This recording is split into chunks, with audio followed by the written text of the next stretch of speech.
Sebagai negara berkembang, Indonesia menghadapi tantangan besar dalam pertumbuhan ekonomi. Sinyalemen negatif akan terjadi bila pemerintah tidak segera menerapkan sejumlah kebijakan efektif terkait iklim investasi Indonesia yang mulai mendapat lampu hijau dari pasar global. Target pertumbuhan ekonomi Indonesia tahun 2016 turun dari 5,1 sampai 5,2% menjadi 5 sampai 5,1%. Hal ini memberikan sinyal negatif pada target pertumbuhan ekonomi Indonesia di tahun 2017. Menurut Didik Jerahbini, penurunan target ini terjadi karena ada beberapa faktor, yaitu kurangnya manfaatkan potensi pasar Indonesia, tax ratio yang turun, serta kurangnya efisiensi pemakaian ongkos logistik yang mencapai 300%. Apabila hal ini terus terjadi, bukan tidak mungkin target pencapaian ekonomi Indonesia di tahun 2017 pun dapat lebih turun lagi. Itu yang disebut tax amnesty berhasil, betul. Tapi masih punya PR. Kebijakan fiskal nggak akan bisa dorong lagi terlalu banyak ekonomi.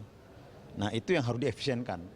Jadi pertumbuhan ekonomi kan masih tetap tidak bergerak sekitar 5%. Tahun depan yang optimis bisa 5,3. Tetapi kan sebenarnya yang realistis itu sekitar 5%. Mengapa? Karena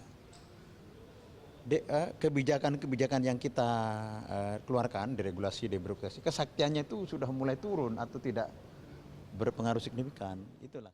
Indonesia harus mulai membenahi diri agar dapat mencapai target pertumbuhan ekonomi 2017.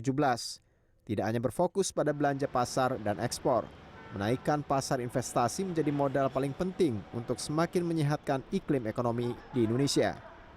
Salah satunya dengan mengembangkan mega proyek yang mampu menarik minat investor asing. Beberapa kebijakan pun sudah direncanakan guna menarik perhatian pasar global, yakni dengan memperbaiki layanan publik, mengurangi pungli, serta kepastian hukum bagi investor.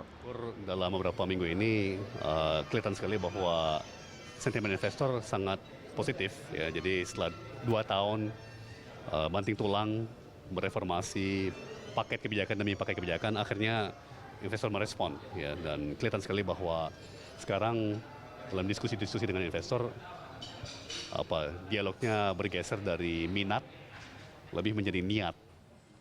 Kedepannya diharapkan investor yang masuk ke Indonesia tidak hanya dilihat dari jumlah investasinya, namun juga seberapa besar investasi tersebut bisa menyerap tenaga kerja serta memiliki nilai positif bagi masyarakat setempat.